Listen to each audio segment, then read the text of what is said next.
Well, the lady in black, the track too tough to tame. This place comes with so many names, but none of them rhyme with easy. This track tonight is going to wreck some trucks like it did last night in the Cup Series race, but only 120 laps to survive tonight at Darlington Raceway. Welcome back to the Area Truck Series, round number 8 of the season in the area's Southern 170. Kyle Heyer joined by Connor Horn tonight. Connor, welcome aboard. And it's about time to go racing at the Lady in Black, going trucking tonight on a Tuesday. Yeah, on a Tuesday should be a fun one for sure. It was fun for me last night, so I'm happy about that. Got that win. I lucked into it, and we'll see if someone lucks into a win tonight. It's going to be a little tougher to do so because the amount of tire sets we had for a 200-lap race made a big difference in the strategy that got played at the end of that caution fest. 16 cautions over a 200-lap race is never good. A shorter race could mean more chaos because there's less time to get to the front. You don't have that luxury of having all the laps in the world, so the strategy might flip, and so might the driving. Yeah, the strategy is absolutely going to be different tonight, but one of the major players to that is the tire. Last night we didn't see a lot of tire wear. We don't typically see a lot on the next-gen cars anyway, but we will on the trucks, even though we're running less speed, and we're running, notably, in the daytime, Connor. That's going to change things drastically as well. Yeah, I think those times are going to drop off more because we're in the daytime and it's beating down sun. Mostly cloudy, but the track is not in cloud cover right now. The track temp for qualifying 117, and it's not showing any signs of going down until we see cloud cover. Didn't seem like there was a lot of tire wear last night, but the difference between me and Jake Matheson's tires at the end were probably only 14, 15 laps, and 12th to 1st, and about 20 of those 30 laps in that run. So even at nighttime in the next-gen car with the downforce that's on that car, we did see fall-off come into play at the end of that race, so it might be even more accelerated today with the track conditions. Yeah, and here's a look at the Truck Series playoff picture after race number 7. Jake Matheson, 3 wins on the season so far. Travis Beckner, John Hall, all Miller Racing drivers. They have won collective 5 of the 7. Brad Slaughter Jr., Nathan Jump, the only other drivers to have victories so far. But you look down the list, Garrett Grant, Colin Fambro, Greg Mitchell, JT Poole, way out of the running order as far as the points are concerned, Connor. There's time left to go, but we're starting to run down, so you got to make your way forward if you don't think you can win one of these next 5 or 6 races. Yeah, you definitely have to get it going sooner rather than later, and you've got to be careful. You can't run out of time too early. Trying to look, you know what name, I'll just ask you right now, you know what name you don't see there in the top 20? What's that? James Scioli. He's behind JT Poole. He did run last week at Charlotte, 2 weeks ago or so at Charlotte. No wins this season, 21st in points, with only 1 top 5 and 2 top 10s to his name. It has not been the resurgence, I wouldn't say comeback season, but it hasn't been the title defense that Scioli's wanted. He's missed 1 race, but still below a top 20 in points. That is not where I expected to see him after 7 races. No, cars on track for qualifying here, and it's a relatively sizable grid. Passing is tricky, so you're going to want your track position. The easiest way to get it early is to start out front. Michael Curhan is one of those that we've got our onboard camera with tonight. Let's jump over and see what is happening in Curhan land. Throwback Napa commercial reference. We're only turning 8,000, need another gear. We're only turning 8,000. What's that go to? It's a song. It's I don't know, but how's it go? I can't remember how the rhythm goes. I have to look it up. But Curhan goes to the top for the time being. It's like the end of the commercial. I know the tune. I got it. Yeah. Those are good commercials. I wanted to look it up, but I think I'll get copyright smashed if I... Did you get copyrighted for when you found that Logano slide the one time? I don't know.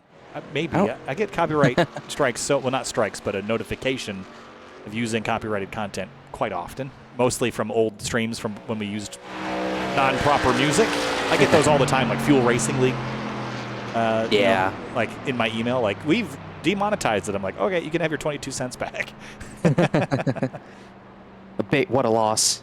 Yeah, Jacob Bell goes 4th quick. Not a lot of takers here early in the session. I presume because it's a day race, you're going to wait as long as you can to go back out. Hope you can get a cloud. Sean Peachin in the 69 grinds to a halt, but he's already started his lap, so that will be the end of his qualifying session. Ryan Nowicki rolls off pit lane in the 74. And the new orange scheme for him, not a throwback, just to change the pace, needs some luck to go his way. And there's a reason everyone's waiting. The track temp was 117 when we started. It's already down. I checked 5 seconds ago. That's Beckner. Which is back. Beckner doesn't want us. He doesn't want us on him. But the track temp's already gone down 5 degrees in about 4 minutes. And it's showing, it's probably going to keep going down. Like we said, it was mostly cloudy. He's not a fan of us right now. But it's already going down. That mostly cloudy. It's bringing that track temp down, but I don't know how much further down it's going to be able to go as Nowicki's in the wall. That's going to ruin that lap, as it is going to be a tricky qualifying session with how slick this track looks right now, and the wind too, 12 miles an hour. That's a pretty brisk breeze out there. Of course, it's probably a lot less than it is real world in South Carolina right now, I'd have to imagine. There's Cameron Hearn making his way through. And leaving turn 4, let's see what he's got in the number 4. 4 times on the sheet right now. He'll go 30.018. That'll put him pole for the time being by about 1/10 of a second over Michael Carhan. He's another one who kind of needs something to go his way this season. All 3 sides of this series, not much luck this season, as he didn't really get far last night either. So he could get a good qualifying run. It'd be a big track to do it at. Gary Waterworth in his way around, another driver that could use some decent points just to vault him ahead of that cut line. JT Poole is just jumping on track. Great looking Brendan Gaughan throwback. Oh yeah, I think that Brendan scheme's Gaughan. probably much older than when Gaughan ran it, but either way, I'm a fan. I don't know anyone else who would have ran that scheme. There wasn't trucks in that RCR truck for about maybe a season or 2. I'm not sure if you watched the beginning of the stream last night, but you wouldn't have heard the thing that we discussed right before the stream, which was Finney and I joking that we don't know the throwbacks unless they're from like 2009, but then we also joked that 2009 is now what people are throwing back to. So That's okay. Yusuf threw back to 3 years ago.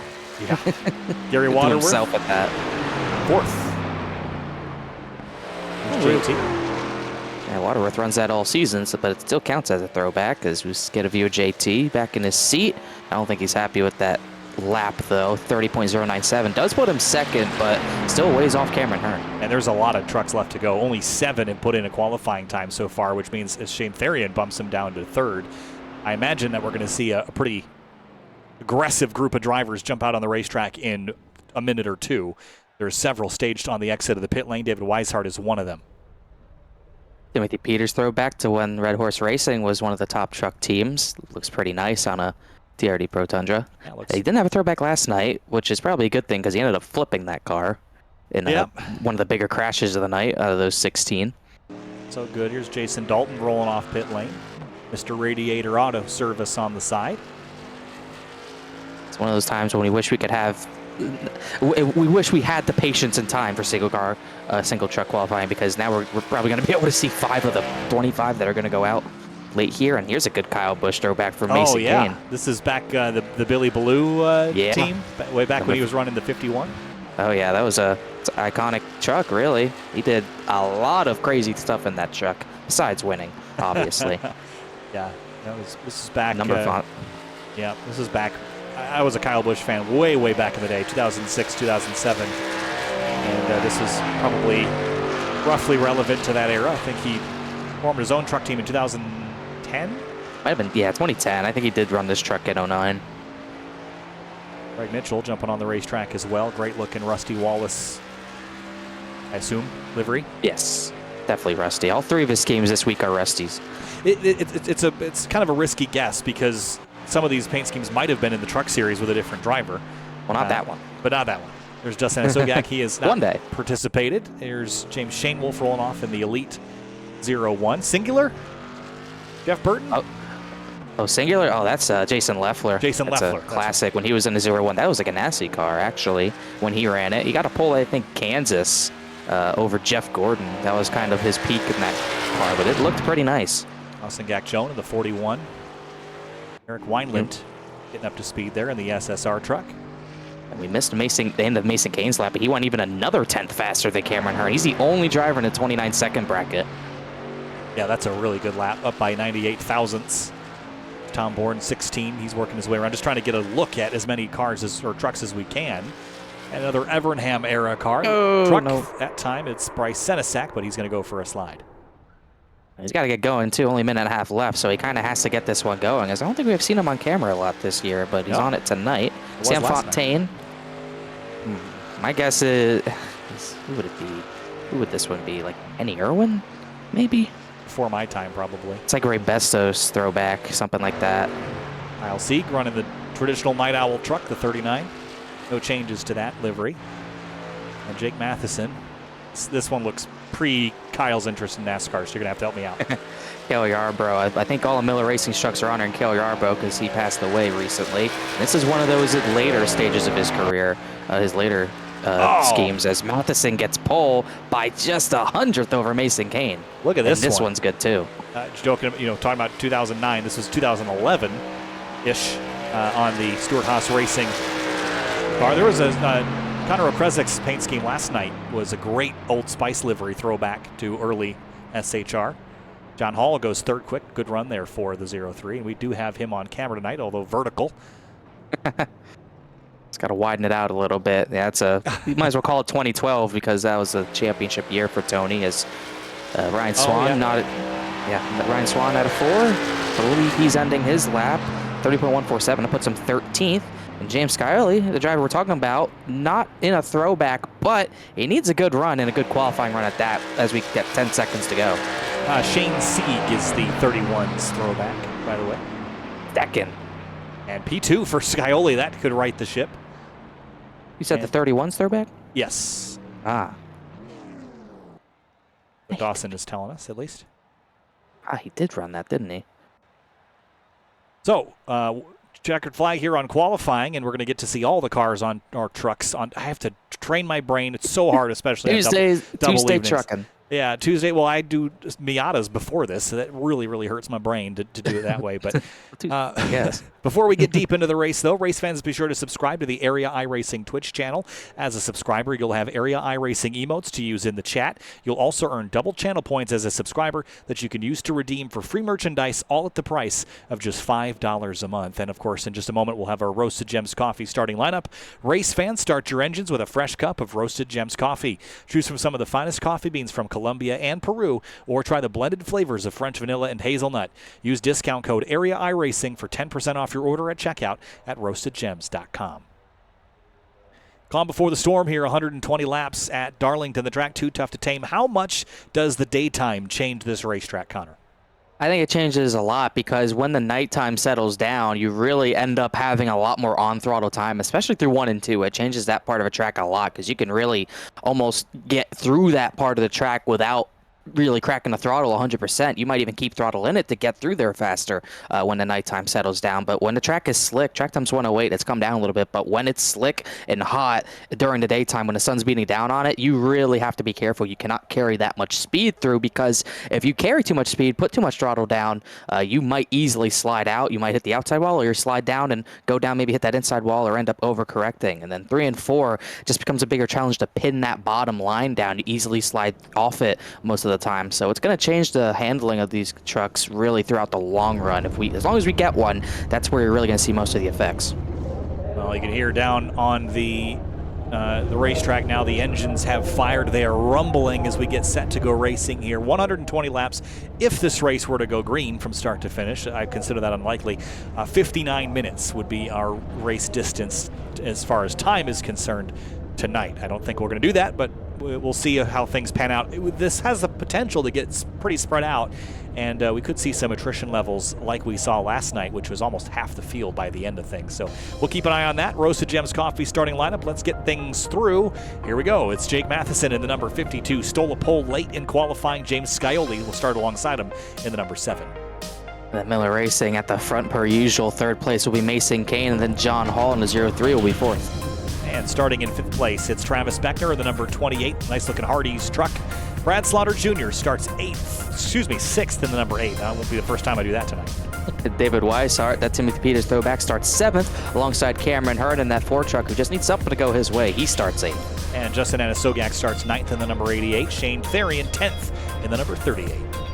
Brendan Gaughan throwback for JT Poole. He starts 11th alongside James Shanewolf in his Jason Leffler singular throwback. And then it's going to be Michael Curran who rolls off 13th in the number 24. Ryan Swan 14th in the number 20. 15th place, Eric Weiland, number 21, Silverado. 16th place, we didn't even note it, but a Matt Kenseth throwback similar to what Shearer ran last night. That was Bronson Stafford starting 16th. 17th place, Kyle Sieg in the number 39. Austin Gakjone starts 18th in the number 41.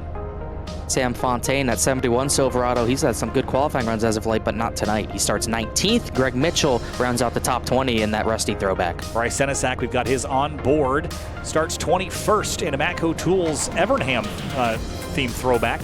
And it looks like he'll start alongside Joshua Balliet in the 07. In the 23rd place, Jason Dalton. Then that 02, the Powerhouse Racing Silverado, alongside the 12 of Gary Waterworth. And then Joey Chapman starts 25th in the number 60. Mark Brannigan Jr. starts 26th in the number 98. 27th place, last driver to put a time down, Jacob Bell in the 77. And Colin Famro, who's in that sporty Valvoline Silverado all the time, first driver to not put a time down, starts 28th. And behind them, Tom Bourne and Garrett Grant in row number 15. The Dylan Lee, Sean Peachin, Adam Capps, Ryan Nowicki, and Dawson Miller wrapping up the rest of the field. We'll get you a look at some of these trucks starting towards the tail here. As we get one last look at the field before we go racing. Adam Capps back here in the 05. Great looking truck there. Jeff Gordon 02 Daytona 500 throwback. Is that what that is? Oh yeah, there's like the 200 years of DuPont, which might not be right. But yeah, you can see it right there, actually. It's on the hood. Yeah. I love that. I have a 164 of that. It's awesome. Really? Oh, yeah. Interesting facts. Down the back straightaway into turn 3. I'm off to Las Vegas tomorrow morning. It's been a busy day and heading over to CES for the Indy Autonomous Challenge. But tonight we go racing. And Matheson and Scioli, your front-running drivers here in this 120-lap race, race 8 of the Area Truck Series season. The lady in black, it's still bright out, but we're going to go racing at this 1.3-mile racetrack. Here we go, green flag. Matheson, Scioli, Kane, Hall, your top 4 into turn 1.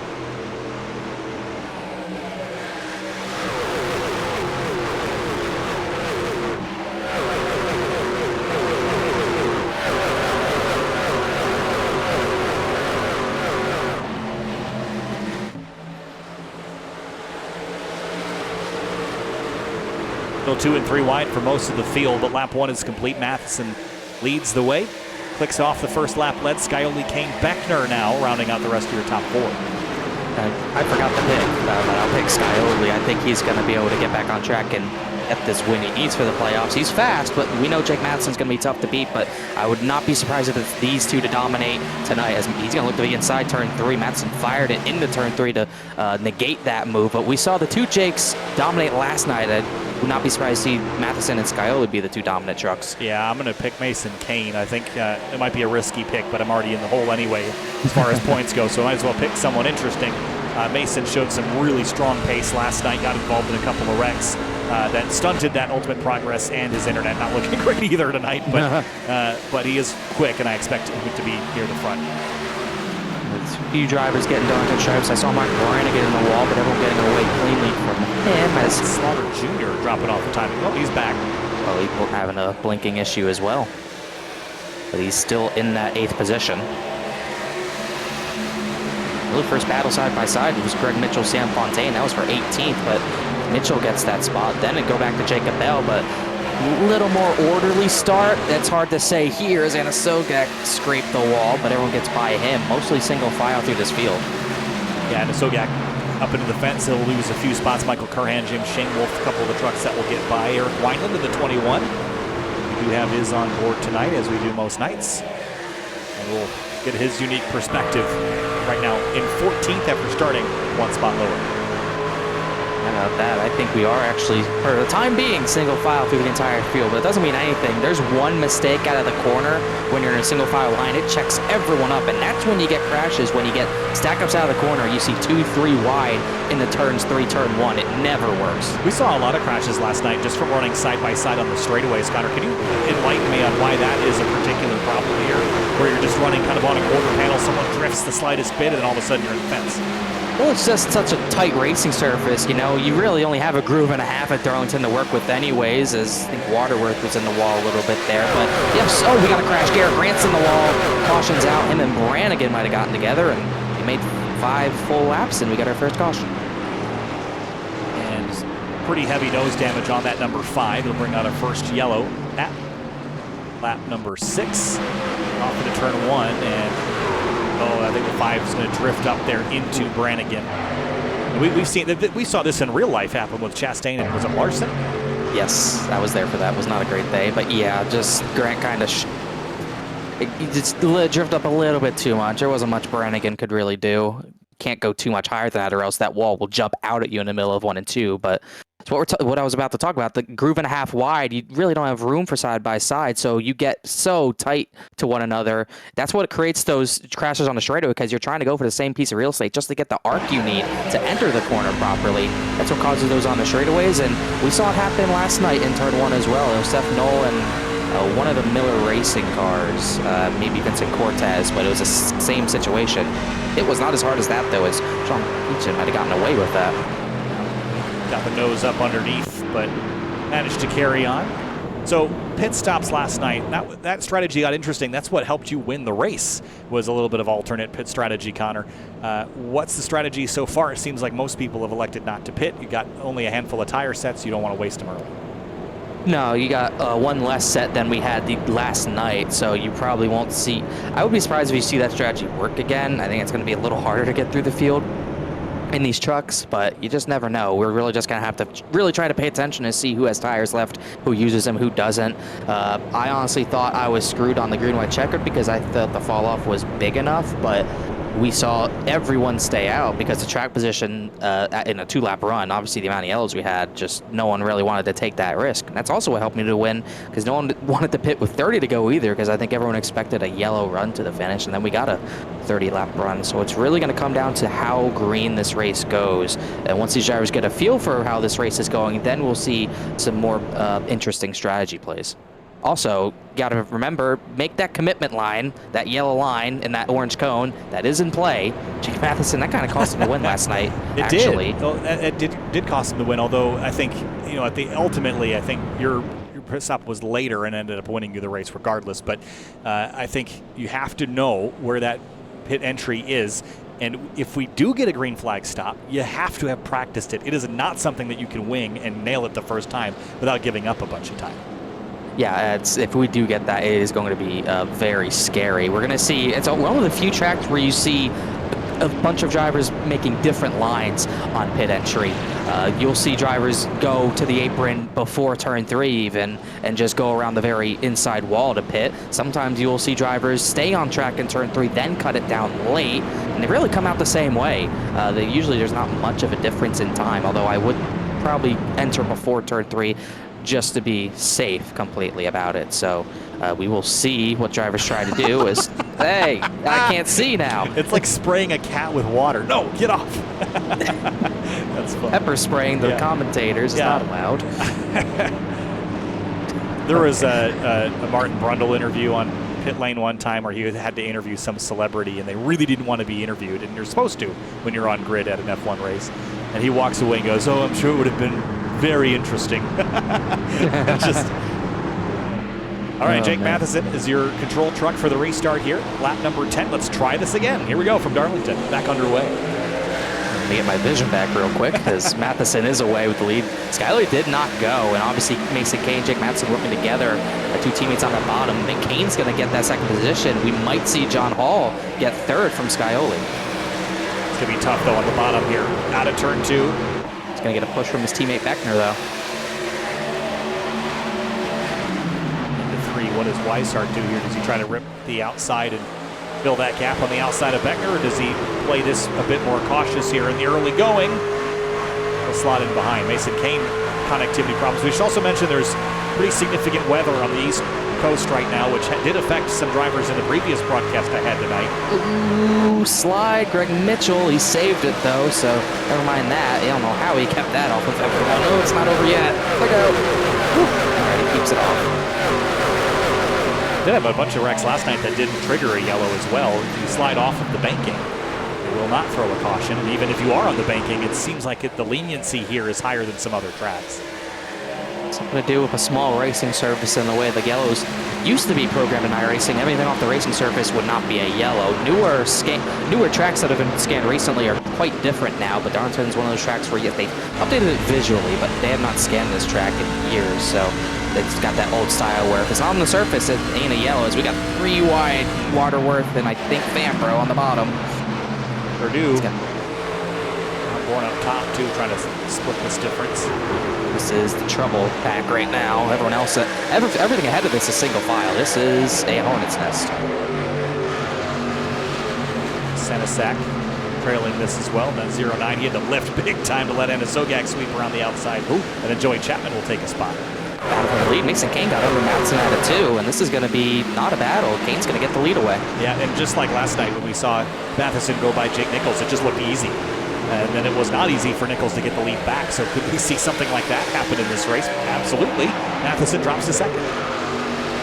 We'll see. Skyley did keep third from John Hall and Travis Beckner. He's probably trying to keep the tires on it, but John Hall is pressuring the heck out of him. Sitting all over your bumper through 1 and 2 when you're already having to kind of feather the throttle, it is not fun. So Skyley's got to be very careful about that, which he is. And he's still got to run on Matheson. Now, what Matheson doesn't want to do is let Scioli by because it kind of hurts their control of the race, and it lets Scioli get a shot at getting control for himself. John Hall's thinking about going to the inside of Scioli here, but thought better of it. And I think as the race goes on, we're going to see the line shift around. You know, the oval refresh, Connor, we haven't talked about it really since Charlotte. We didn't talk about it at all last night. That might have a hand in some things as far as how the... We got crash, Curhan. Nope, it's not going to be a... Oh, there they go, one car to the inside. No, there it is. Bronson Stafford. Yeah, that was Curhan hit the wall and kind of rode it through turn 2, and Stafford had nowhere to go, and he gets destroyed out of it. Yeah, that's a big impact there. That's probably going to end his race. His expressions never change. No, I think it's the beard. Has something to do with it. Guy just got wrecked, and you would never know. I don't know if he had contact or they were side by side, but he's in the wall dragging it, and Bronson Stafford just can't avoid. And then, let's see what happens here. Oh, Kyle Sieg just body slams him into the wall. Obviously not intentional, but odd one. Might have just been looking in the mirror, seeing what was going on, and then moved a bit left. Travis Beckner looking at Scioli as John Hall has successfully made a pass for third, and then JT Poole as his rearview mirror is full of David Weishart. Yeah, it looked like John Hall just got a better run out of 2, and Scioli didn't really want to be on the top through 3 and 4. That top line in 3 and 4, that's what used to be dominant here in iRacing, but since they did all these grip patches and everything before they got this oval refresh, that bottom line through 3 and 4 is what you needed to run to keep the tires on it, and it was just more speed. There's no grip on that top side, so once someone gets under you, it's almost like, oh, I might as well just let them by, because you're just going to hurt your tires and hurt your speed running out there. Cameron Hearn taking just a glance at fifth place Travis Beckner. Been pretty calm now since the restart, other than that one incident out of 2, which was, again, it seems like they always start as single car incidents, and because the track's so narrow, but now this pass here, John Hall passed Matheson for second and just clears him. And Beckner dove to the inside of Scioli another time when Scioli's just not getting off of turn 2 as well as he needs to, and Beckner dove into 3 to get that spot, so now Scioli's back to 5th. Mason Kane eking out a lead up to half a second of an advantage. We didn't see a lead get much beyond that last night at all. We're seeing, oddly enough, I feel like we're seeing passing easier, which is not really what I expected, but I guess at the same time with how much less grip there is with the track temp as high as it is, it's back up to 115, so less grip probably means more chances for mistakes and worse runs off the corner, which means you're going to get more passing opportunities. But with that being said, the passing opportunities are still very scarce at a track this narrow. Eric Wineland up to 12th place. And everyone kind of running the same groove in 1 and 2, at least when you're single file out. You don't get your choice of lane always at Darlington if the conditions are like they are now. You kind of all have to be running the same groove to make speed, and then the only way you can pass is putting someone offline, which effectively you just go in there side by side and then no one can choose their lane. Yeah, the worst place to be side by side is turn 1, and we haven't really seen any battles into there completely work yet. As you can see, our cam in turn 1, everyone's using an apron a little bit there. You kind of need it to try to rotate the truck, but you can't get through there without hitting it. It just makes your that wall much more inviting to your truck, which you never want that, but it can be very scary. But especially when you're under someone, you'll see people dip all 4 tires down there just to keep off of one another. Justin Sogak has not had the greatest of starts tonight. Started up inside the top 10, had a bit of a slip previously, now dropped down to 14th. Joshua Balliet, however, is up 7 spots in that 07 Elite truck. He's actually one of our biggest movers, so props to him. He's really, he might be the biggest mover. Tom Bourne is also up 9 positions, so he's another one of those. Michael Curhan, obviously because of his wall hit, he's back from 10 positions total, and the only driver to start outside the top 10 and get into it so far is that 26 of JT Poole, 11th to 7th. And 3 trucks are out. Bronson Stafford, Mark Brannigan Jr., and Garrett Grant all retired from this race. Dylan Lee's 2 laps down. Everyone else still rolling and on the lead lap. I always find it funny when you see so many people spin off a corner where there's rubber going to the bottom. You look down the back straightaway, you can see the rubber going down to that inside wall. That's all from practice, really. Oh, we got crashed. Gary Waterworth, I think, just killed the inside wall. Yes, it was. Hence huge hit. Rubber mark that you were just talking about, and that blew the engine. That'll be night over. See what happened here. Is he's going to get it back to the pits, hit the wall himself, and Tom Bourne, same thing as Curhan. Someone hits the wall, they're going to come off it a little bit. You really just have nowhere to go. And again, he's going to follow right in the tire tracks of that rubber, right there, bam. Oh. That is our 4th retirement in 24 laps. I mean, if turn 2 was a highway, it would be closed because it was too dangerous. Yeah. You think you got all that room to the inside, but Kane was sideways out of 4. Do you see him get loose up off the corner? That was pretty close. You could see he's kind of losing control of this race. I think he actually clipped the apron out of 4. That's what caused that, is he's going to blink a little bit here. As we got, I think someone slid in the background. That might have been Weishart and Slaughter battling. Yeah, Shane Wolf tapped the wall too in the background. Watch the 8 of Slaughter, loose out of 2. I mean, generally, some of these loose conditions you could catch, but everyone is packed so tight behind you that you don't have time to catch it before you get your rear wheels picked up off the ground, and then you get turned into the wall. So usually it's just one car getting sideways, and then from there on out, you can't control your own destiny. Slaughter backs out, lets Shane Therian up to that 9th position. But yeah, once you're so packed up like this, so we were talking about, one mistake could bring the big one out, really, especially out of turn 2. There is much less room for air out turn 2 compared to turn 4, which used to be turn 4 when they flipped that, 30 years ago, 25 years ago at this point. So you have to be on edge all the time here. You almost need to lift off the exit of the corner just to give someone room if they're messing up that exit consistently, because you know you're going to get your front end ripped off if you don't give them that room. Because meanwhile, John Hall to the lead. Oh, what? How'd that happen? That was quick. Happened quickly. It was like a lap ago even we lost it. He got the run out of 2. It's where we've been seeing really all of our passes facilitated. This exit of 2 is so crucial. And you can see Mason Kane's been starting to struggle.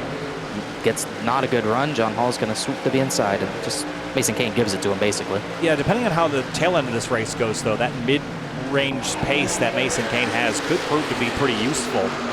But it could also go the other way and be a long-run pace race, in which case I don't know that we know, especially after last night, who's going to be good in those long runs on a different tire with a different vehicle. A lot of questions left to be answered, but we know Kane is good for at least 20 laps. The issue for him is if we do get a long run here, that short to mid-run pace is not going to matter if he goes back outside the top 5. He restarted from 3rd and took lead from Matheson kind of thanks to that, but if he can't keep track position in the long run, it's not going to matter what his short run pace is, because it'll just be too hard to pass. There's a few battles still going on here. That's Therian and Slaughter right next to each other, JT Poole, David Weishart, and also Shane Wolf and Eric Wineland keep going at it for that 12th position. Kyle Sieg is gun to kind of slip backwards here, down to 20th. Loses a spot to Tom Bourne. Also seems like he's struggling with the rear tires this deep into the run. And I imagine we'll just split this into 40-lap chunks. You're going to try to go to lap 60. I think we might see people. I don't know if you can get the 60, honestly.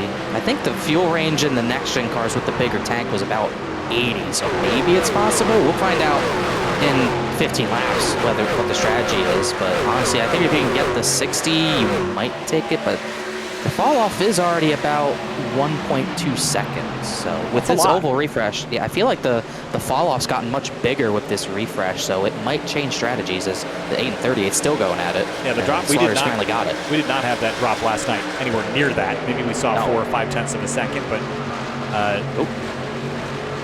much bigger drops tonight. It's like Scioli's trying to go. He looked inside of Travis Beckner.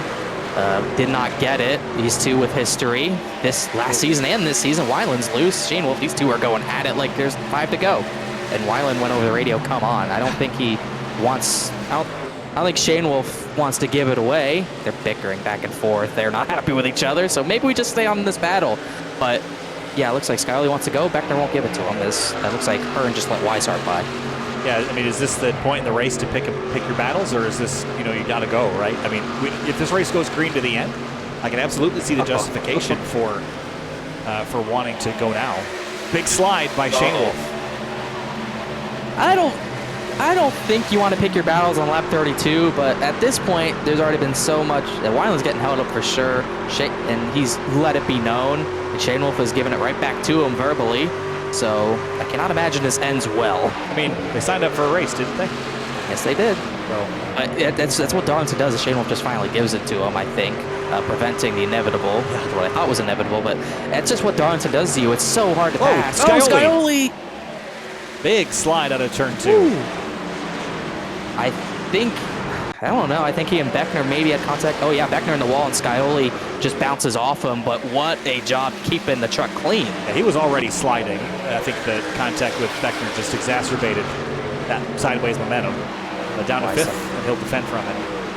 Weishart, I think, knows Skyly's still faster, so he'll just let him have another crack at the 20. I don't think David Weishart wants to battle Beckner yet, so we'll see what happens. It's so nice when you make a mistake and you know that you're faster than everyone behind you, but they passed you because of your mistake, and then they let you have it back. It's the nicest thing. I know. It makes things go so much smoother. It does, but it can't be expected, but it is definitely nice. Oh, it's shocking people let me by at the end of last night. That was kind of wild. Too. But it's kind of, I feel like I only get let by at a track like Darlington, though, where side by side costs you like a second. Like if it was like Chicagoland, no one's letting me by because it's just, side by side battle will not slow people down that much.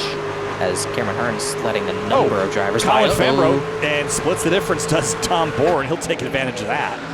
Ooh, saw a lot of three-ride moves like that not go well. I think Blaze McKinney caused one last night, but that got pretty wild off of turn number 2. Yeah, the difference is I think Bourne had enough momentum to fully clear that group by the time they got to 3. In the next-gen car, it's so hard to build momentum that the slip-ups, you would just get 3 wide, and then you couldn't un-get 3 wide. You were just stuck like that until you got to the corner and someone had to give. Yeah, so definitely that helped Bourne get that position. Meanwhile, 8 and 88, not teammates, but you would think otherwise, as Slaughter's starting to really fall back here. Justin Sogak's just going to clear him into the corner. And a little further up, we're starting to see Mason Kane. He's still only about 0.8 of a second behind John Hall, but Jake Matheson has called him back for that runner-up position. And would not be surprised if this pass also happens out of 2. Right on board now, Jake Matheson. Beckner hit the wall a little bit. Skyler's got to run back at him, meanwhile. Could get interesting. Kind of lost it. Matheson going by Kane. Kane's going to lift and give it to him. So you can Jack Jones door-to-door out of 2. John Hall, internet issues big time. Big issue there for, he's back. No, we're not. This could be big news. Oh, there he is. All right, you don't want to have that happen, but like you talked about, we didn't really even get to finish that point, but the weather's like, the East Coast is bad, so I'm not be surprised if some of that's being caused. He is in Florida, and that quality is very low. Yeah, I've heard it's very windy in Florida. Greg Kramer, my co-commentator for the Full Send Sim Series, is in Bradenton. We got a pit stop. Weishart and Slaughter going to come in. Oh, Slaughter missed the commitment cone. He's not going to make it. No, yeah, he'll have to go back around again. So answers our question about the 1 versus 2 stop strategy. Seems like it'll be 40-40, or 40-80 rather.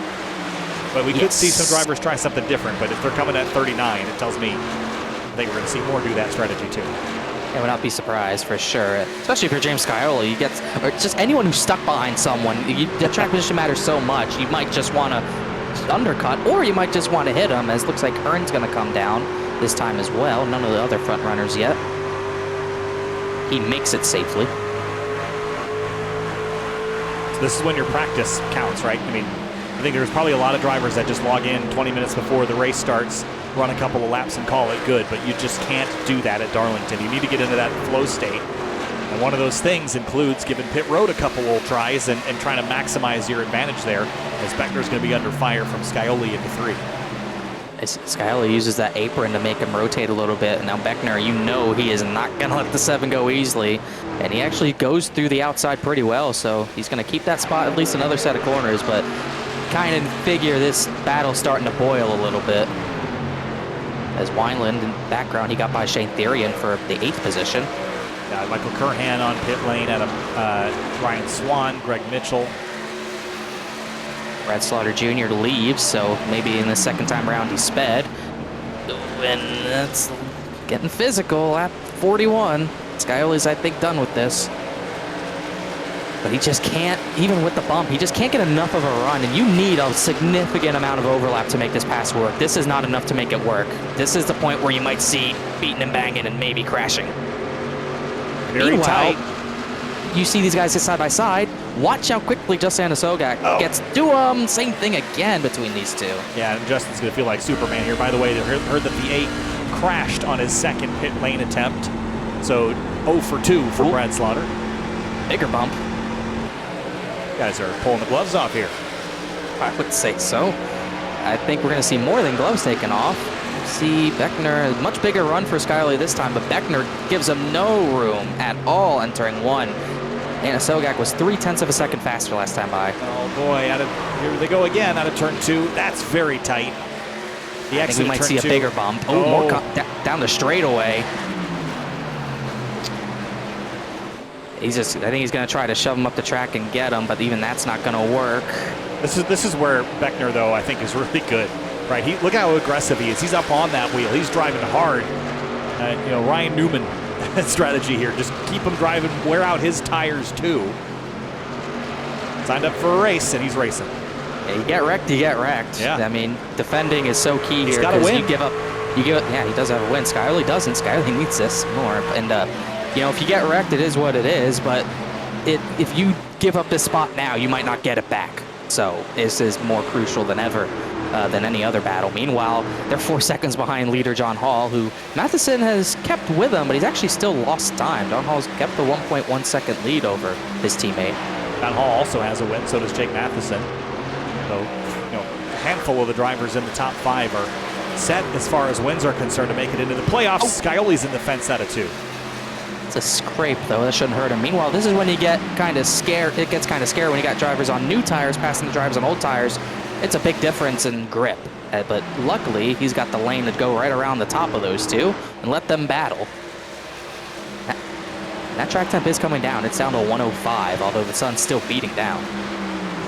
Laps clicking away here, and the top 17 have not yet pit. 15 laps until the halfway point, so maybe we will see a split strategy here. Beckner, big time definitely lose. like it. I don't know how much longer you can defend this, but it seems like both these drivers are going that one-stop way, so you can't really undercut too much just to make sure you can make it on fuel. Yeah, I don't know that Beckner is going to be able to hang on to this if they were to do this another 10 or 15 laps, but if they were to pit shortly, I mean, Beckner has definitely killed some of Scioli's lap time, and that will pay off later in this race. But what's the patience later in the cockpit of the 7? Yeah, it'll pay off later if he doesn't get junked. Yeah. That's the question mark, because, there's going to be another big hit into the corner. It worked for me last night, but it doesn't seem like it's actually shoving Beckner up the track enough and getting him out of shape enough. Wiggle there by the 7 on exit. I really do think this is where Travis excels, though. He's very, very precise with the truck where he places it on track when he's side by side. If he doesn't leave the 7 space, that's by design. It's not like he's going in there just turning in. Yeah. He knows exactly where he's going to put that thing to keep Scioli behind him and make him make the mistake. Even if they were to get turned, if you can do it in a way that would get the 7 in trouble and get him the EOL, job well done. It's almost like baiting. I mean, seriously. Jim Scioli's like a fish. That's a part of it, right? Kyle Sieg's going to hit pit lane here. He's done this a number of times in the real world, so it shouldn't be any problem for him. Sean Peachin missed that commitment line. We were talking about that orange cone, so I'm sure that's a penalty. Cameron Hearn in the background working by Sogak. 33 on fresh tires here is going to come through very, very quickly. You have to weave through them. That fall off for these front runners is about up to 2 seconds now, so that tire, it's going to become a bigger difference for those drivers with that extra stop. Maybe it works, maybe it doesn't. Now Scioli might be able to take advantage of Beckner getting passed by Weishart. Not quite. Now it's like Cameron Hearn's going to be stuck behind these drivers for at least one more corner. Well, maybe not. He's not going to wait. No, he's going to have to. Didn't have a choice. I think he wants the top side. Nope. No, that's Barely gonna. takes it. Oh yeah, that's going to be interesting. Oh. Yeah, I don't think I don't know what Skyley wanted to do there, but either way, him and her. Oh, he just put Skyley in the wall. Wow. Showed the displeasure there. Message sent and received. Short range Bluetooth there. Bluetooth bumpers. I don't think he appreciated that. No, I'd say not. That battle between the 28 and the 7 is kind of fizzled now. It's pretty clear. I don't think he liked the 7 getting in his line, just kind of swerved and, hey, let me go. Yeah, I mean, as a driver, I think both of those drivers will have very different opinions on what should have been done there, but blue flags are not compulsory. You don't have to do anything, but is there a gentlemanly... Tom Bourne having trouble on the front stretch. I don't think he's pit, but he looks like he's struggling. Yeah, he is not pit. Oh, wow, that was weird. It was weird. Not. Almost looked like he just had grip and then he didn't. He was already loose out of 4, and it just snapped right on him. Wheels must have still been spinning, which is kind of surprising, but that had to be the case. Or just hot from sliding him all the way through 3 and 4 potentially. Yeah, there's something like that, because that doesn't happen normally. So we're still waiting on a number of drivers to pit. Yeah, the top 14 still have yet to go, and at this stage, they're going to go that extra 7 laps and try to make it to lap 60.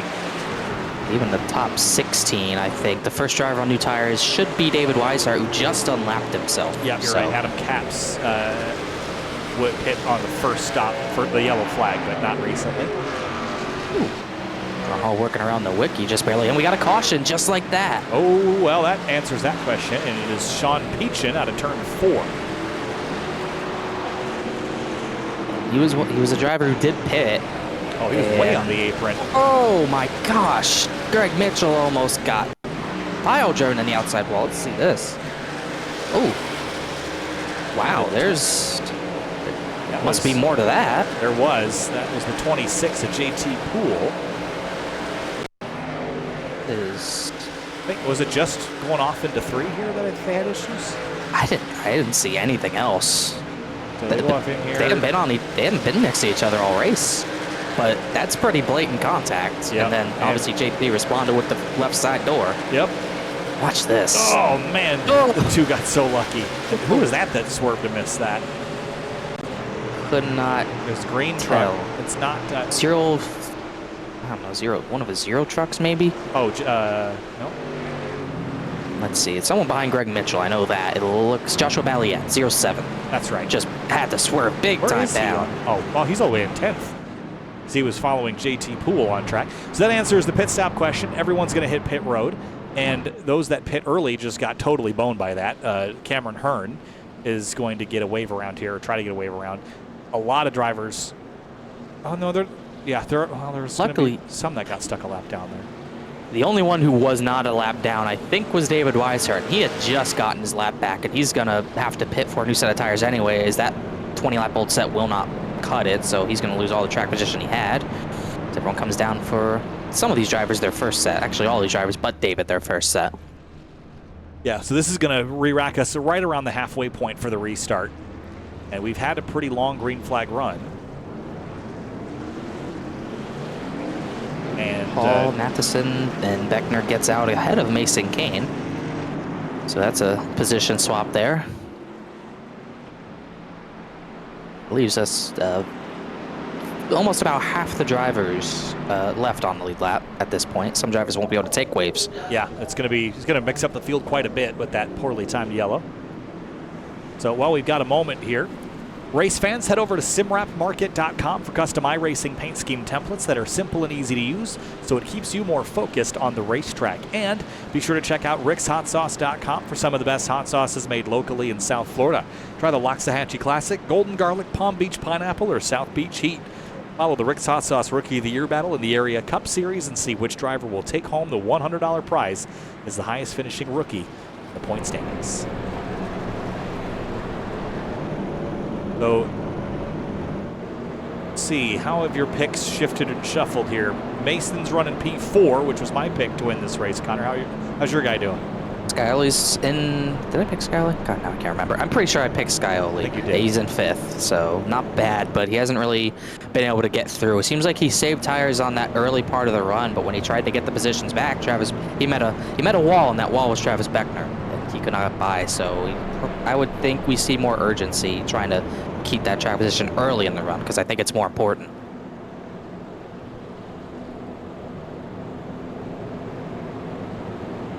Really won't be no change in the order. John Hall, kind of surprising. Usually we've seen Matheson dominate a lot in this Truck Series season, but John Hall, even at the end of that run, he was pulling from Jake Matheson. So that 0-3 truck hasn't won since Daytona, but he's been fast all season long. But he looks like, surprising to me, he might be that guy to beat. Yeah, absolutely. We'll have to keep our eyes on really anyone in the top 5. I think can win this race. John Hall has been very, very, very good tonight. But, maybe that shouldn't be a huge surprise. I mean, have a look again at the standings coming into the night. John Hall did have a win. So did Travis Beckner. So did Jake Matheson. So none of those drivers should be surprising. But Mason Kane, if he were to win a race, not much of a wild card because he's already 6th in points. But Scioli could absolutely throw a wrench in things if he were to win. It would shift that cut line around, bump Anna Sogak out, put Bell on the cut line. There's a lot of ramifications if the 7 were to snag one here tonight. Yeah, the drivers 30 and 40 points above. A Scioli win really kind of shifts that to the point where they're safe on points, and then it becomes, oh wait, this is not as a surefire thing. So a win by anyone out there makes it tough. And we also have to keep an eye on Nathan Jump. He has that win, but coming into tonight, he's only 20th in points, and he's not here tonight. So that'll be his 2nd race missed, which means he can't miss any more and make the playoffs. Plus, he's going to have to get back into the top 20 after tonight as long as he continues to race. Although, saying that, I feel like he might not be coming back this season, but I'll have to look at that. I remember seeing something, because there was a whole thing about subs that you don't know about, but either way, the leader's John Hall. That's what we know now. Here we go, lap number 59, just shy of halfway. The Area Truck Series Round 8 from Darlington back underway at the Lady in Black.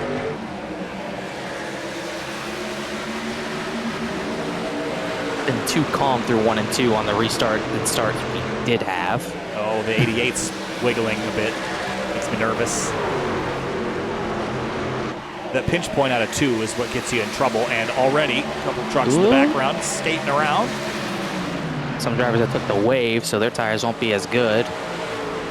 Yeah, restarting on heat cycle tires in the daytime race. In the wall.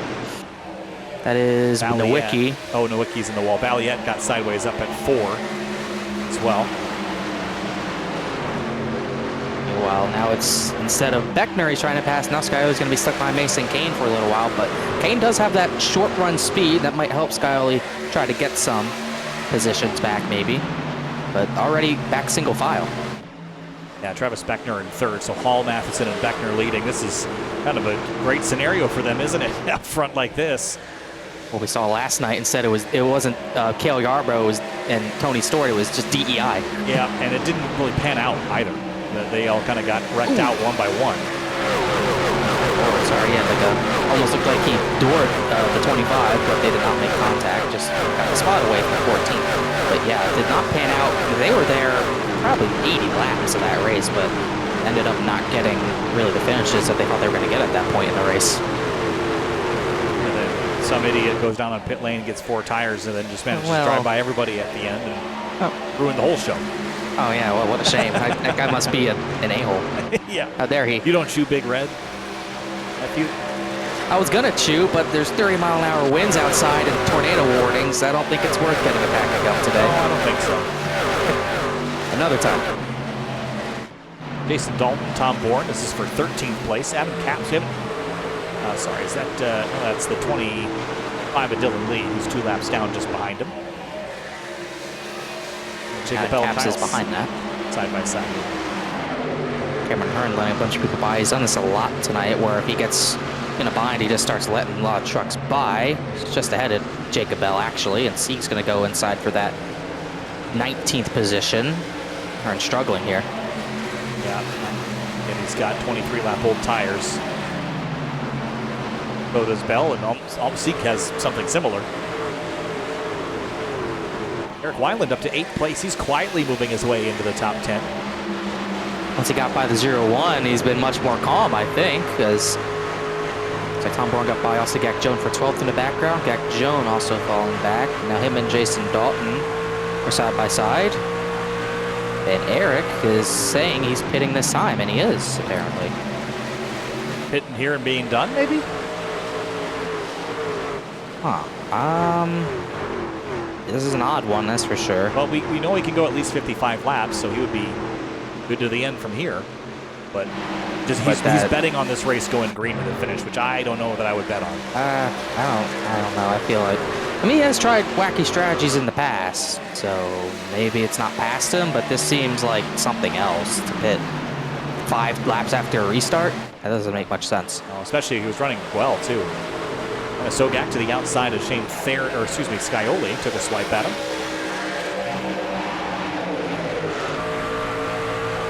Trying, but it's just so hard to get something done, especially on the newer tires. It's going to make those passes even more difficult.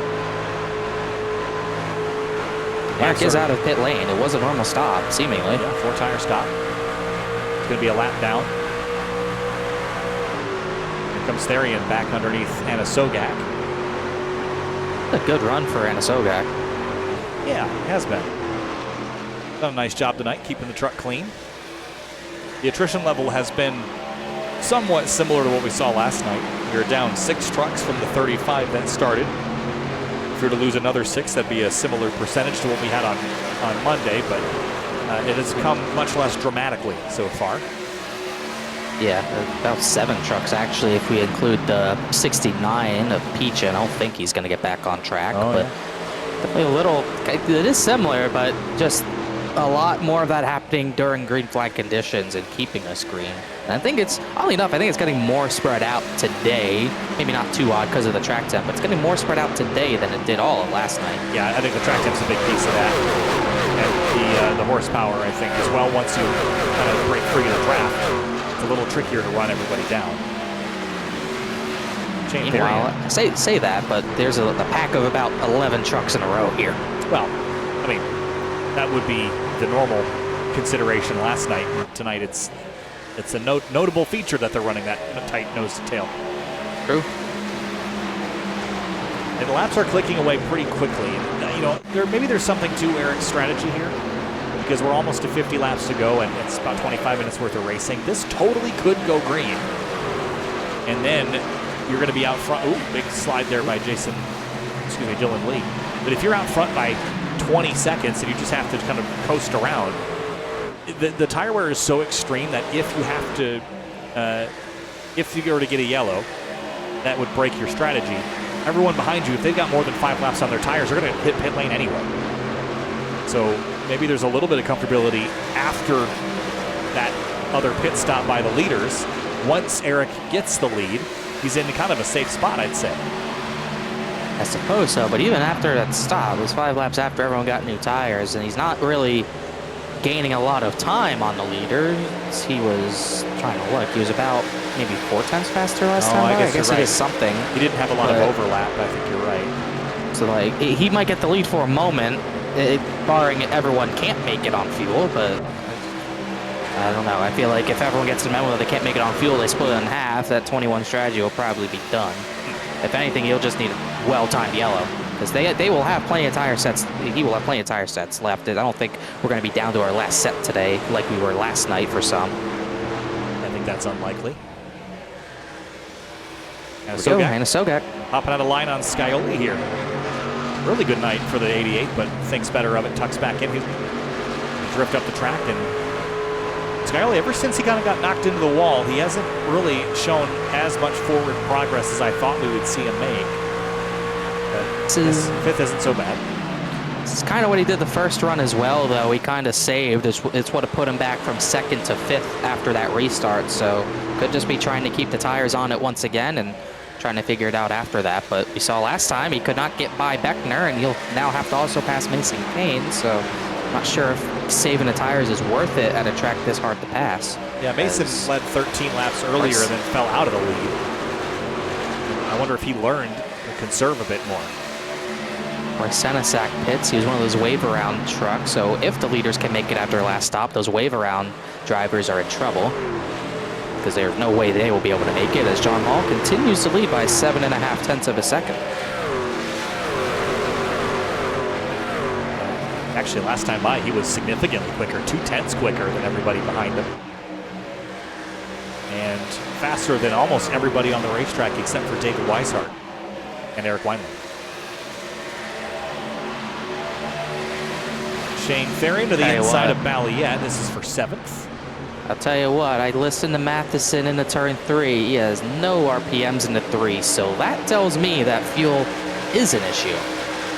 Yeah, we never saw him go all the way to 60, right? We had that yellow at lap 55, and he has the clutch pushed in, but you got to take 4 tires. Everyone knows that. So now the question: if it's a splash, maybe not. Yeah. See if we get there, but it doesn't seem like John Hall. He is lifting. He is coasting as well, but he's just keeping a much bigger gap. Meanwhile, Jake Matheson's backing up the entire lead lap by doing this. Yeah, I wonder if anyone behind here is running on a different strategy and isn't going to sit around, but it appears like they're all kind of playing ball so far.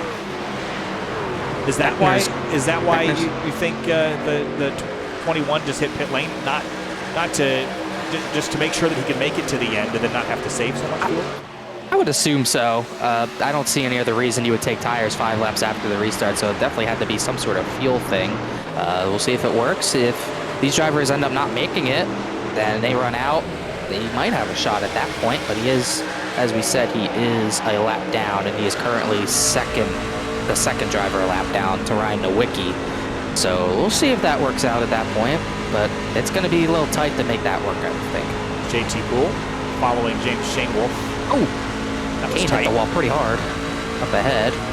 Shane Wolf almost hit it harder himself. Didn't do much damage to Mason Kane's truck, though. Down to the inside here through 3 and 4.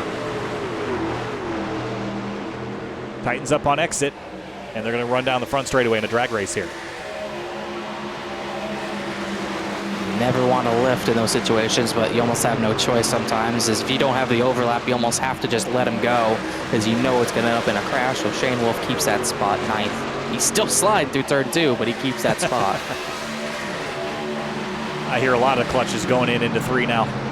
Oh yeah, I think everyone's got the memo. This is like a super speedway. I remember, I think one of the Atlanta races the season prior to this one, I saw everyone not clutching, but just going so slow. It's what it looks like with the single file line we see right now. Here's Bryce Senesac. Closing in on 40 laps remaining here. About 20 minutes worth of action. That is not a lot. But it's a lot of time for things to happen, but not a lot of time for things to plan things. Another clutch. Here goes in the background. JT Poole's going inside of Shane Wolf again. It seems like there is more grip than I thought there was in that top side, where it is still usable for defense, and JT Poole cannot do anything about it.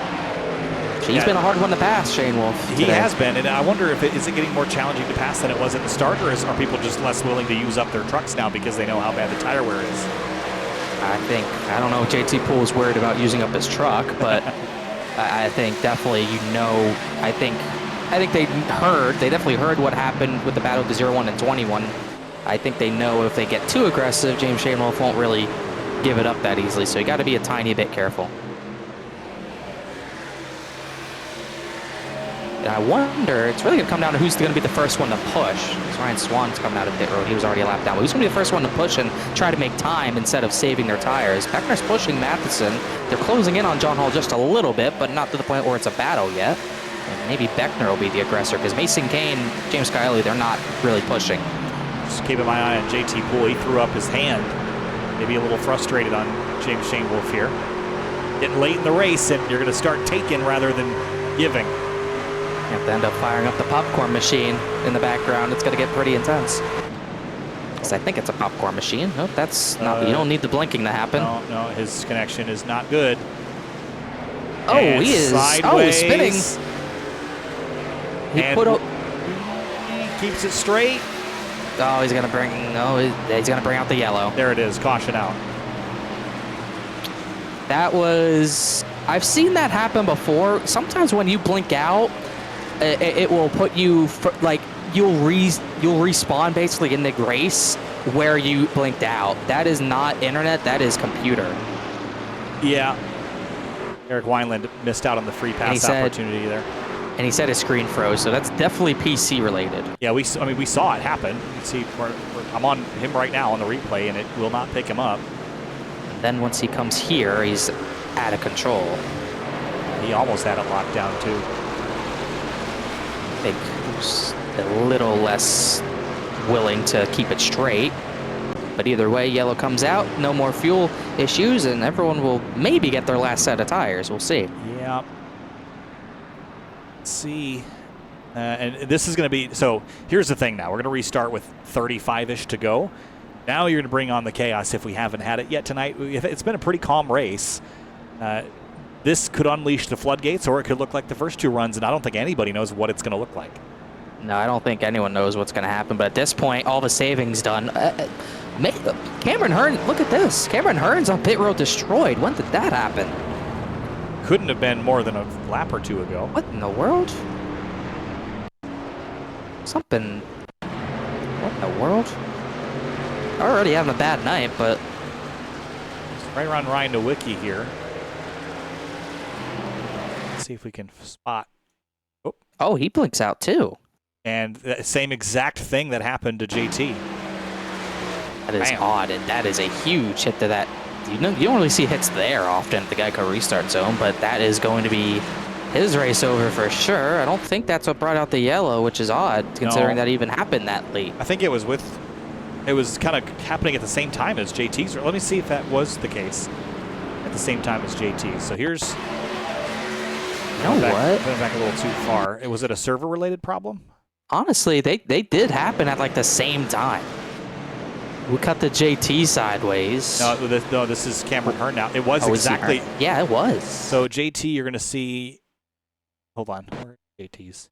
Yeah, Top okay. left of the screen. So so bottom right, Cameron's already spun out. And top left, JT is spinning there. So they were almost at the same time. Yeah, those were almost identical. Hearn is in the Carolinas, where a lot of that weather is bad right now. Where's JT located? Mid-South, so so you would think somewhere around there. So yeah. So it's either weather related or it's the Comcast pipe that we've seen have problems this season. Think back to Dover. Yeah. As looks like they're switching that EOL to Cameron Hearn, because he was the first one to go. Although I thought the 26 triggered it, but not that it doesn't really matter. I think the 4 is done. So if anything, it saves JT Poole from going even further back. Yeah, I think you're right. I think the 26 did trigger it. He was on the surface. The 4 was not, but either way, crash happened. So, well, there was a little bit of a shake-up. Beckner and Scioli 3rd and 4th, Justin Sogak 5th. Mason Kane loses what, 3, 4, 2 positions maybe? He definitely lost. He lost out on the 7 and 88 for sure. So I think 2 positions, pretty key positions to lose on pit road. Yeah, not a good time for it. No, JT said, or Jason Beckner told us that JT had a tornado locally today. So that, again, I think there's a lot of infrastructure issues from the weather that we're seeing. I would say so. It's almost funny because this track, this being a day race, almost for some reason it gives me a feel of like a rain postponed race. Oh yeah. Because this is not a day race usually. Or just a race that's got weather on the way that will postpone it. Well, look in turn 1. There's the weather. It's coming. Yeah. Soon. Soon, January, Rolex. It's gonna happen randomly. I'm betting on it. It would be so hilarious if it doesn't happen like a road race where it's like a surprise downpour. Just you're running at like, I don't know, Martinsville or somewhere, all of a sudden it just starts pouring. It's like, what the hell? That would be actually pretty fun. I'd be all for that kind of rollout, actually. That would be awesome. I don't think it'll happen, but it'll be so cool. No, people are so quick to find things in I&I folders. And oh yeah, it won't be a surprise. All right, so John Hall and Jake Matheson are your 2 leading trucks here. Lap 87 of 120, winding things down from Darlington. Here we go. Green flag back in the air at the track, too tough to tame. Good restart for Beckner. This is his chance to probably get 2nd from Jake Matheson, and Anasogak's going to get 4th from James Scioli as well. It's a key position there for Anasogak to get. Whoa, slid right in front of him. Truck's in the wall. Matheson's now he's going to be boxed in with Anasogak looking for that 3rd position. I think that outside line should prevail here in the center of 3 and 4, especially with the 28 on the bottom. Matheson's going to cross over and hold that spot for now. Beckner bounced off the fence, crashed behind him, the 39 of Sieg. That is the only one to get maybe major damage out of that. I saw him on the apron in turn 3 under Adam Capps, and it might not have ended well on the exit of turn 4. Yeah, no, it did not. Gotta go back a little further, and it was way down there on the apron, and tracks up and bam. Capps may be a little off the wall, but I think Sieg was going to come up in front of him regardless. That line usually works in real life, but there's just no grip down there. And that transition, when you got right sides on the banking, left side's kind of off it, that's going to make you sideways and lose control. And just kind of ran to 0-5 out of room. There was a tiny bit of netcode there, but the reality is this gap was closing regardless of the netcode. So that will hurt Sieg more than it hurts anybody else, and he'll roll on down pit lane with some significant right front damage. Significantly speeding as well, kind of making sure his day's done with the penalties, as we'll get another restart and not long enough to really consider taking tires. And this was that point really last night where a lot of drivers like me and others behind me took their final set for the race. So and we didn't get a run long enough to even consider taking that set. So maybe a 10-lap run here, maybe 2 tires, but honestly might be done pitting. Yeah, maybe. I would expect that at this stage you've done the pit stops you were going to do, except if we go another 10, 15 laps and then get a yellow, maybe. Got about 5 people pitting at the back of the field. One of those is Wineland, who's just trying to recover from that pit stop he had. My cat like is clinging to me right now, painfully. He just wants to hang out. He just wants to hang out, but I'm busy. Here, let's see if I can reposition so we can hang out. There we go. All right. Yeah, I think the most you get maybe like a 8 to 10 lap run here. That's probably the most you can get to the without it being too long of a run to consider pitting. I think if you get like 15 to 20 laps, you're too close to the end to pit at that point. So it ends up being just worn tires to the end. So it's an interesting scenario, but we're like we said earlier, we're not going to run out of tire sets like last night, so we're not really going to see the same type of strategy play out. Yeah, I think you're right about that. We're still about a lap and a half away from going back green here at Darlington. About 30 laps to go this time by, and we could get a handful of yellows before this race is out, but we also could go pretty green. I have this feeling the restarts have been spacing out pretty rapidly. Trust me, if I could bring Apollo with me to all the racetracks I went to, I would do that. But one of the perks of home broadcasting. I guess, yeah. But I think we could also see people get desperate and bring out a string of yellows, in which case track position is the key. Yeah, definitely track position at this point. I think we've seen some drivers give up track position in a short run. We saw Skylerly kind of give up some positions on the very first run, and it's just not panned out for him. He's been stuck in 5th ever since. Even when he gets a position on pit road, he lost it right back there to the 88. So at this point, it's almost like if you're not in the front 2 rows, you're not competing for this win unless we get some sort of crazy pit strategy end up happening and everyone decides to pit and some people don't. There's really not many different ways this race can play out at this point without chaos ensuing. But we've seen chaos plenty here already, and we're only through almost 2 races, so anything can happen for sure. Yeah, and as far as the rest of the field here, we've got 25 running on the racetrack. Ryan Swan is 1 lap down. Everyone else is on the lead lap. From Kyle Sieg in 26th on back to Garrett Grant in 35th. That is all of the drivers that are out of this race, unfortunately, which, again, what is that, 9 out of 35, 10 out of 35? That's a pretty big portion. Yeah, it's about just under a third, really.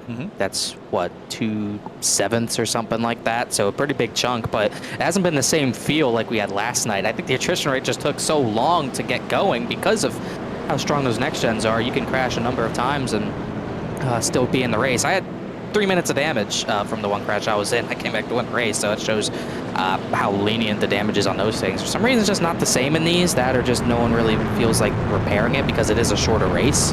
That might have I think that has that's part of it as well. Yeah. I do think these trucks are maybe a bit more fragile. The next gens, even in real life, are more robust vehicles, but in iRacing, it's almost comically robust. where here the crashes I think would take you out. In the real world, they seem to have taken out their drivers tonight. But yeah, like we were saying, the attrition rate's still pretty much as high as last night, but in a shorter race. But it hasn't really dampened the race. We still had a pretty good race. It hasn't been too many incidents, so even with the attrition rate, it's still been good stuff. But we still have just under 30 to go, and things could get much more crazy. They might be. Lap 93 of 120, winding things down here from Darlington, the Area Truck Series. Round number 8 of the season. Here we go. John Hall's the control truck. We're back underway. Like that driver in third's going to benefit again. Matheson's going to get second back from Travis Beckner. Scioli under Kane for that 4th, 5th position. Gosh, it's nerve-wracking every time they leave turn 2, car on the wall. Shane Wolf and Tom Bourne. They kept it straight somehow. Watch the entrance to 3 behind Bourne, though. They're 3 and 4 wide. I think we've made it mostly through that. And we'll come out of turn 4 in one piece somehow. Here goes Anna Sogak for 3rd on Travis Beckner. Contact up ahead. They kept it straight, though. Look at this. That 88 is hauling right now, trying to. More contact. He wants this. Yeah, these two are on each other's fenders here. And remember, Travis Beckner is not willing to give you a spotter in the fence. That's one way to make the pass, just put him in the wall, and that's what Scioli needs to get by Travis Beckner, it turns out. And here comes Mason Kane. He might try to follow. Well, that is opening Pandora's box here with 25 laps to go. Scioli's like, thank you, I've been wanting to do that to him. Yeah, I think Beckner's going to be driving with seeing red here, isn't he? Oh, yeah, he's going to be Scioli. I don't know if he can defend it, but that puts 88 in a good spot, although he goes way too high. Oh, yeah, big slide job from Travis Beckner, and Scioli's going to cross him back over. And I think he might get him back. Oh, we got cars on the wall, turn 3 and 4, but they kept it straight. I think JT Poole was one of those with Jason Dalton. They haven't sorted it out yet in the wall. They keep it straight for now. Still straight. Travis Beckner is wrenching on the wheel. Crash, turn 2. Mason Kane and Beckner turns Scioli out of 2, and he's in the wall hard with David Weishart. That is not good. Wow. Oh, man, there's that. There it is again. They come together yet again. And I don't know who got the worst of it. It looks like Scioli's just going to park it. So he clearly doesn't think he can continue competitively. And remember his championship scenario. He's not in a good point spot. No. Let's see if we can go back and catch. So it's already kind of popping off. So let's go back a little further. So the 7 ran into him in the entrance to the corner. And then tried sliding in front of him, made contact, and then they're just beating and banging off each other. Mason Kane's an innocent bystander and all that. And then they come together off the corner. Shane Deering will take that 4th place, though, and poor David Weishart ran out of options. Yeah. Looking at this again, how it started. Shane Deering requested an onboard. We'll get there. Seven kind of used him up on entry, but then he kind of definitely poked the bear there a little bit, didn't he? Yeah, I mean, he got to kind of, it was all initiated by the 7, for sure, in my opinion. Huge right side hit there as well, but yeah, I think he tried to get a better arc into the corner, but ended up hitting a 28, and then he tried clearing, he was not clear. Who was it that wanted it on board, Therian? Shane Deering, right behind all this. He saw this unfold. He had the best view of it all. Not many pit stops there, by the way, so nothing to watch there. Yeah, well, gosh, that 31 didn't get tagged there. Man, that was and then that. Yeah, if the 31 didn't get tagged, I'm not sure that it would have continued. Yeah, when you have 3 cars in that part of a track, it's never 3 trucks. It's never going to work. Yeah, got away with 1 hit there, and then just bam. Then at this point, I mean, Beckner turns right a little bit. Shane did a great job navigating through that, honestly. He really did, but never ends with those 2, does it? No. No love lost. They are calling that on James Scioli, by the way. No surprise there. Now it kind of changes things for the restart. You do still have 2 Miller Racing trucks up there, 1st and 2nd, but now you don't have teammates 3rd and 4th. You got Anna Sogak, who looks really hungry to go for this win with the way he used up Travis Beckner. And then Shane Therian, who got through that. There's a bunch of new players at the front after all that. Even David Weishart's still 6th. He got damaged, but it looks like he won't pit. How about Joshua Balliet, 22nd to 5th? And here he is in contention here for potentially a win. How much would that mix things up if you were to snag one? That'd be pretty big. He is 6th in the points, so he's having a good points season, but it would definitely pretty much solidify him in that playoff race. 1 top 5 to his name this season, but 4 top 10s. So yeah, that would be pretty huge. There's a number of players that could change the game right now. As Sam Fontaine, he's an 8th. A little harder to get that win from back here, but he's 16th in points. That win would definitely shake things up. Yeah, it really would. We'll be under 20 laps to go on the restarts. These cautions, what is it with the truck races? The yellows seem to get way, way longer when you have a lap down truck. Yeah, I don't know. It's a track. Well, the track has short yellows, and then you have, it seems like it gets 2 extra laps instead of 1 when you have the extra lap down truck. Maybe it depends if we get the double digits or not, because we're definitely double digits down. Yeah. Maybe. But that's going to put our attrition rate to 11 or 12. I don't know if Beckner is going to get back out there. As yes, you he said will. that, he just started rolling. Not competitively out there, but No. he'll continue. Scioli will not. He's on the lead lap, though, so he could pick up any attrition that's left. He's back there with JT Poole now. JT Poole got a black flag cleared. We do know if he got a speeding penalty cleared, that would be a penalty after the race, because they do not clear those. Remember that happened. I think Spencer Burns got a penalty for that, for getting a speeding penalty cleared. They don't like that. So we shall see, and we'll restart perfectly with 20 to go. This 120 lap race could have been 20. You just had to shuffle the field all the way around to get to this point. So we saw what Anna Sogak did to pass Beckner. What is he going to do to get these two? That's what I want to see. He's on a mission right now. Here we go, 20 laps left. Question is, will we go green to the end from here? I think it's unlikely. Let's see. We might. Long green flag Oh, runs. wow. Really odd start. Well, even start up front between Howell and Matheson. They pretty much left at the same exact time. Almost looked like the 88 and 38 kind of anticipated it and got a good run. Now Anna Sogak side by side for 2nd, but I don't think he has enough to really fight the 52 for this off the corner. That's one of the most even-looking restarts I've ever seen with this new restart model. Little 3-wide action down the back straightaway with JT Poole in the middle of it. Sogak trying that high line to get a run. He's been running it kind of exclusively. Not many others really run for speed. Meanwhile, Balliet and Weishart for 5th. I thought Weishart was destroyed, but he's still in the top 5 spot. Through turns 1 and 2, John Hall. Matheson's loose. Ooh, here comes Anna Sogak. Ooh, Matheson put the block on him. And Shane Therian's waiting in the wings too if things get dramatized up there with the front 3. But he's going to try to take this. I think Anna Sogak's got to take the runs he gets regardless. Here he goes. Oh, there's any contact. He is rowdy today. My gosh. You got to get the elbows out if you want to be up front. Ooh, huge slide. 2 wide elbows. And there goes Therian by, and he'll get back in front of Weishart at least, but that's probably going to end his chances at maybe winning, but what a drive this is still. Weishart was packed into that Beckner and Scioli crash on the back straightaway. Here he is running 5th. Yeah, it's incredible. It's really, I guess, all right front. He really didn't get a lot of left side damage.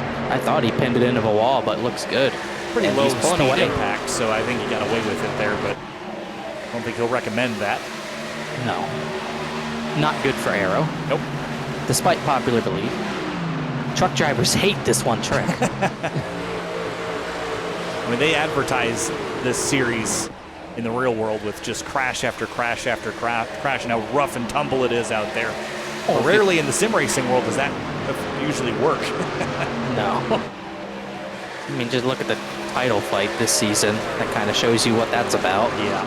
Or just the last race at Phoenix, slide out of 2. Mambro had to take evasive maneuvers there.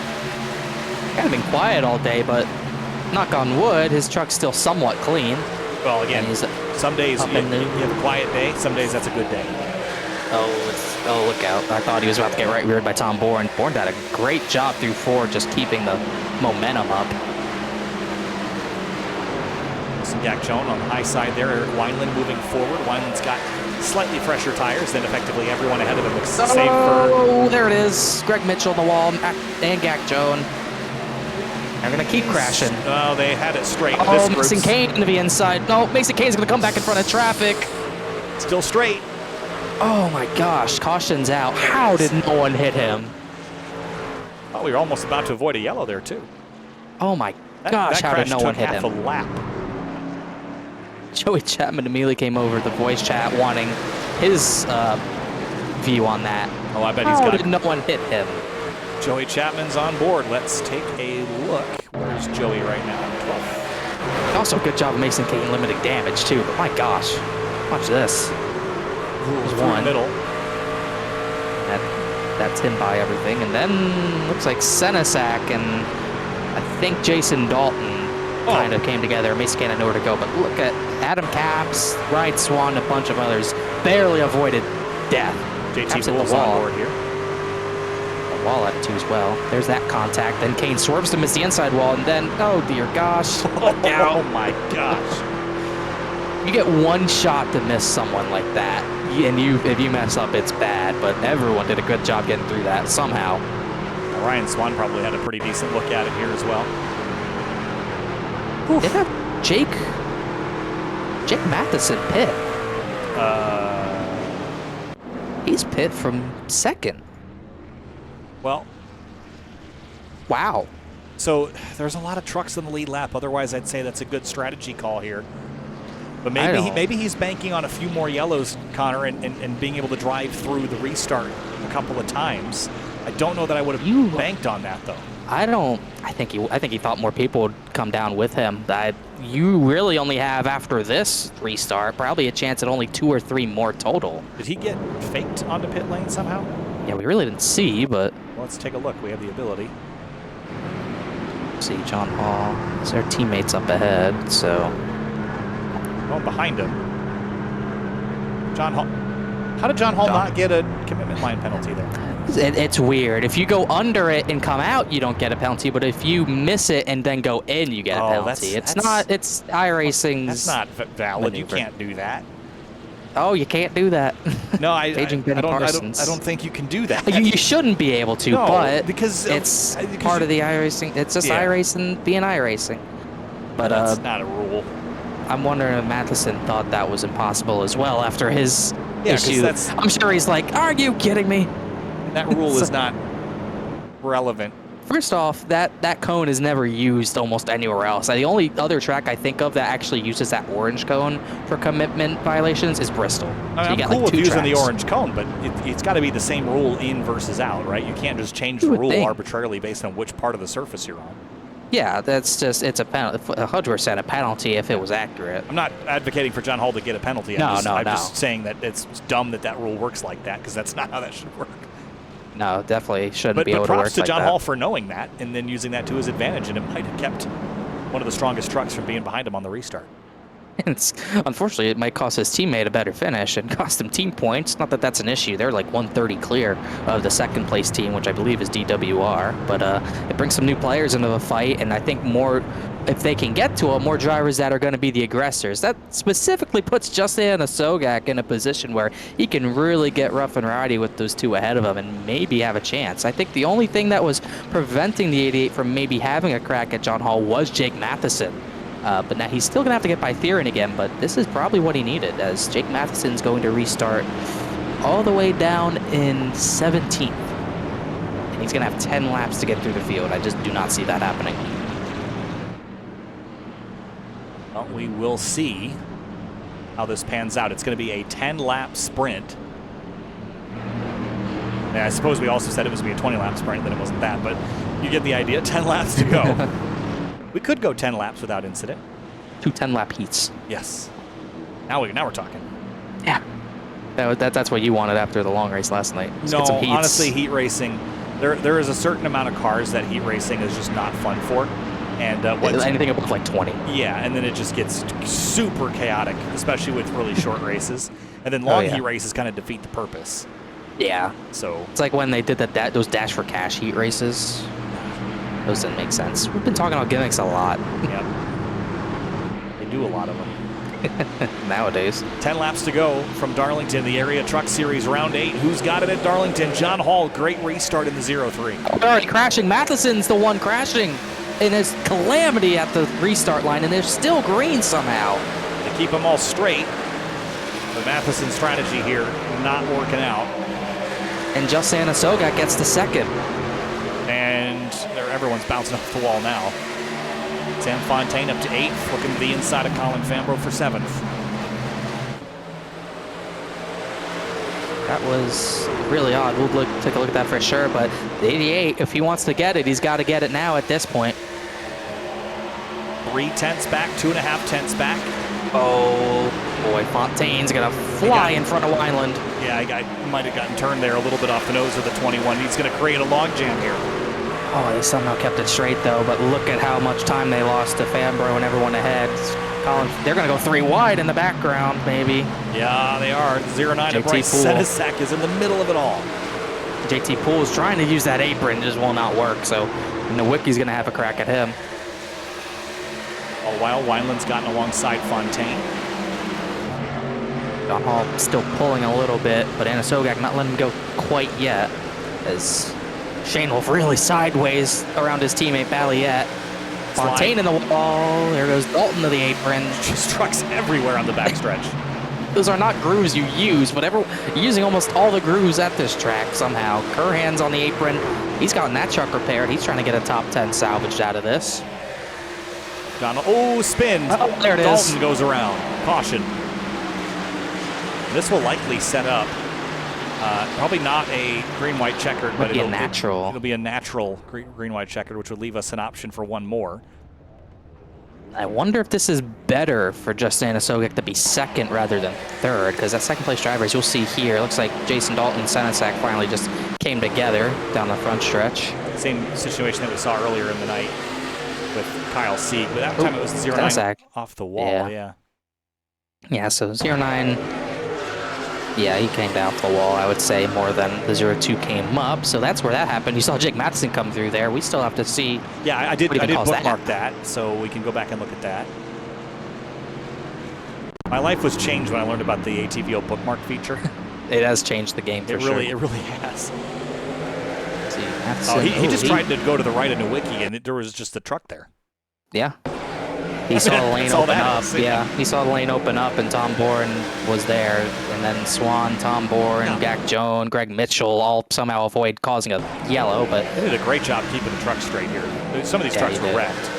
Yeah, him and Bourne and Swan and Gak Joan. Basically all the names I already said. Yeah. That was just Matheson seeing the inside line not going in. You cannot pass on that inside before you're past the start-finish line. So he tried shooting middle to get positions, and Tom Bourne just was there. There's no lane there, so any chance Matheson had probably was done right there. He only did still somehow gain 1 spot out of that, but obviously not going to get back to the front.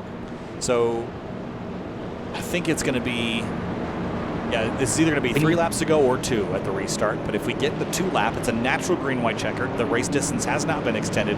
We will get the opportunity to go to a real green-white checkered and extend the race distance if we were to get a yellow flag. Tell you what, John Hall better get away, because that 88 is looking like he'll do anything to win. You better clear that 88 by the time you get to the flag stand, otherwise he's going to drive you through the flag stand. You better be car lengths ahead of him before turn 3. Yeah, I think you're going to need a pretty big gap. I would say so. I would not count out Weishart, Shane Wolf, those guys. You have to be out of lunge distance. If you're in lunge distance, it's game over. Yeah. So it is tough to do on restarts to get out of that lunge distance when you're pretty much full throttle through 1 and 2. It all comes down to getting that jump. But we saw the 88 and the 38 time it well, but that's when they were both on row 2. Now the 88's got to be looking to his left if he has that button mapped or has triple monitors, and just be ready to hit the gas immediately to stay with that 0-3. And it's important. He needs to clear make sure he's not battling Shane Theory. And if they're side by side in 1 and 2, John Hall's probably gone. As we'll see next time if we get one to go, if it's natural or not. But if he is in a battle for second at turn 2, I don't know if he has a chance at John Hall. John Hall's got a victory so far. I think is it true that the only duplicate winner so far has been Matheson? I think Jake Matheson, true. yes. Yeah. So John Hall will be the second driver to do so. And we either get a duplicate winner in John Hall, the second of the season, or we get our 6th different winner of the season in literally almost anyone else in the field. The 88-38, David Weishart has not won yet this season. I don't think anyone else in the top 10 has won this season besides John Hall. That is correct. Well, I don't see anyone gearing up to double up just yet. We'll see. Because if they're not doubled up coming to this lap, then we're going to get a full green-white checkered, in which case the race distance will be extended and the next caution will end the race. That's what I'm saying. Like, we got the yellow with 8 laps to go, right? Yeah, something like that. So that's a lot of laps to burn. Gosh. Either way, I mean, you would expect the guys behind are going to be going crazy. It looks like we're doubling up here. Yeah, so lights will go out this time. Yes, they're multiplying. So it will be a natural green-white checker. 2 laps to go. If the caution comes out, we will get one more attempt at a green-white checker. Surprisingly, after all that, our attrition rate has not changed since Scioli went out of the race, so 11 trucks out of this. Almost exactly what we had last night. Close to it. Scioli, Sieg, Hearn, Lee, Peachin, Slaughter, Dawson Miller, Gary Waterworth, Bronson Stafford, and Mark Bernigan and Garrett Grant did not even make it 10 laps. So we got 7 cautions now, and what was a pretty solid green race until maybe around the 30 to 40 to go mark. Since then, it's been chaos. Yeah, I mean, you can expect that, though. I mean, of course. Everyone realized how hard it was to pass, get the yellow, get the opportunity, and then go. Stop giving up spots, right? 4 wide, every corner, even if there's only 2 lanes. Doubling up, John Hall is your control truck, and he needs to get out of Dodge. Good news, he's in a Chevy, so we'll see how it goes for John Hall here. 2 laps to go at Darlington. And green flag. Decent restart. Didn't get far out away, but he is clear of the 88, and they'll be side by side. But they will probably not have to lift too much. But it'll be tough to get through there and make speed side by side. Trucks in the wall. Yep. 3 wide. Dan Sogak's clear. Mason Kane's in the middle of this big time slide. The 52 of Matheson. Oh, they're bouncing off each other. But they're straight. Coming to the white. We're going to make it. John Hall's pretty well clear. White flag's out. Here we go. Last lap for John Hall in the 0-3. Will everyone behind make it back around, though? Oh, 60 spinning. Matheson's in it. Mitchell's in it. Only 2. Oh, they're more wrecking, but coming into 3. Hall's got the gap. Anna Sogak not going to be close enough to really make any legitimate charge. Here comes John Hall. Only other repeat winner was Jake Matheson, but add a list that includes John Hall. 2nd win of the season in the Area Truck Series. He wins at the track Too Tough to Tame. And he was the one too tough to tame. Yeah. Great run for them. Weishart 4th, James Shanewolf in 5th. Shanewolf started the race in 12th. Joshua Balliette down in 7th. Decent run for him. Eric Weiland got back to 8th. Yeah, good result there. And Jake, we didn't talk about Jacob Bell all night. No. He got the 9th. Quietly 9th. As we look at this. Yeah, and it started with the 60. He was loose after a little contact with Curhan. Matheson sends him around, and then Mitchell. Oh, nowhere to go. Yeah.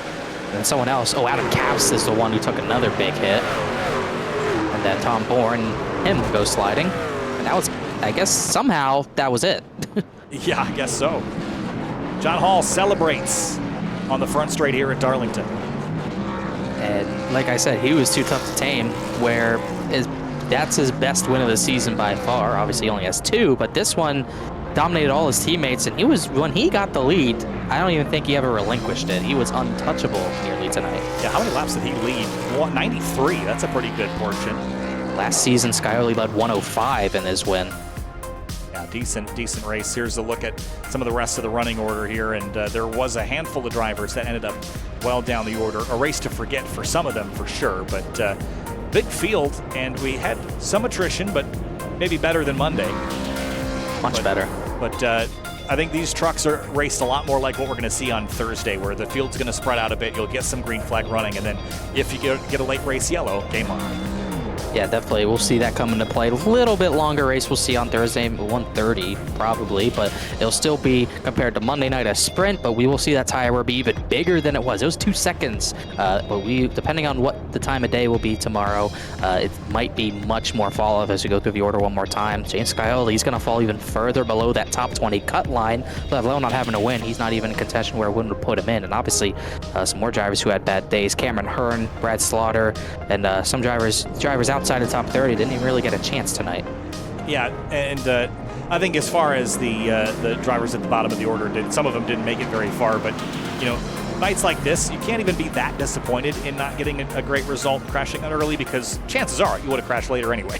So yeah, there's a little bit of silver lining. I'd rather crash in a race like Darlington, where you kind of assume you're going to get wrecked, than a place that you're going to have a great run at, because you want to save your good runs for the places you can use them, right?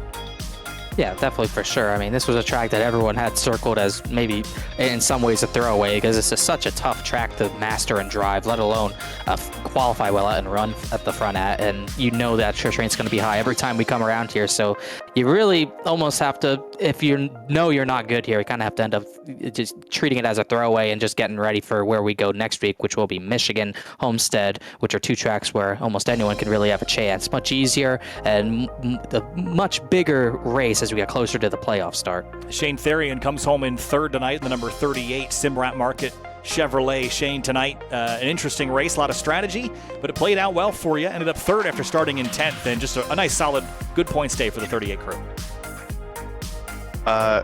Yeah, I didn't deserve to be here. I'll just say that. Well, you're here. I don't know if you guys saw I went in the text chat to see if you guys go my onboard on that Scioli wreck. Yes, we did. Yeah, I'll take it. After that, it was good. I think it's my first podium in the truck series, so I'll take it after ending my year of 2023 with a win at Charlotte and the Pro Series. I'll take a third in the trucks for the first race back, so it's good momentum. Yeah, it seemed at times like it was relatively easy to pass, and seemed like it got more challenging to other times. How much did the track change from lap 1 to lap 120? It seemed like the middle of 3 and 4 came in later in the run. I was watching the 88 kind of drive through the field and hold it, but it looked like they were wearing the rear tires more doing that, so the bottom was still good, but to pass you needed the outside, or to defend you needed the outside. Other than that, it was relatively the same, aside from 3 and 4 kind of changing a little bit, but yeah, it's typical Darlington. Shane, congratulations on the P3, and good luck to you next week. Yeah, thank you. Justin Anasogak comes home in second place in the number 88. Elbows out tonight, Justin, trying to steal the lead away there at the very tail end. Just couldn't quite run John Hall down, but phenomenal race for you in that 88 Chevrolet, especially after starting ninth and just running up front all night long. Take us through your evening. I haven't seen you guys since Daytona. Been a while. But pitted lap 5 or 6, and I told the teammates, you gotta do something different, other than like a different strategy. So I went down there, took tires, drove all the way up to 6 on that green flag run, and then just on restarts, getting one here, one there, and then John Hall was just too fast on that last restart. So I'm glad for second place, and I think Jacob Bell Racing all finished in the top 10, so shout out to everybody on the team. Well, Justin, congratulations. P2 tonight after starting ninth, low of 30th during the pit stop sequences, but climbed back for second. So congrats on that. We'll see you next time. Thank you. And John Hall has the distinction of being the only other driver other than his teammate to have multiple wins on the season. John, congratulations. A dominant run tonight. It was threatened a few times, especially at the end with a whole bunch of yellows, but you were able to prevail. Lead 93 of 120 laps. Yeah, that was a blast. I absolutely love this place. I kind of wish we could be on the wall a little bit more in 3 and 4, but it's such a fun racetrack to race at. And Yeah, I was kind of scared there on that last yellow where Jake pit, and because I was coming with him, and then I looked up in the mirror and saw how many people were staying out. I was like, oh God, no, that's not the way to go. So, yeah, great race with everybody. That was a lot of fun. Yeah, it worked out great for you, John. And as far as building momentum, of course, you had some earlier in the season, but how much does this build momentum, not only for you, but for the team moving forward?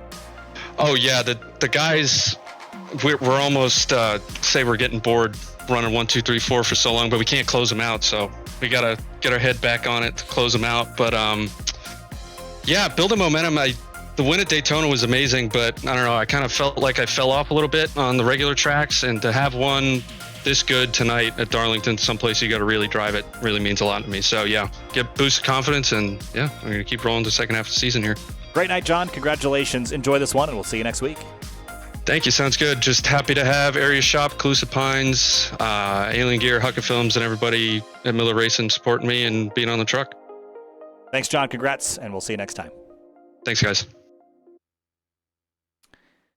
All right, Connor, wrapping things up here from the Darlington Raceway, and tonight we saw some great racing on display, and Darlington is always a fun racetrack to slide around some trucks, but we learned some things I think that we didn't learn on Monday about how the trucks transitioned over the course of the race that we will see applied on Thursday because of the way that the trucks race in a similar capacity to the Xfinity cars.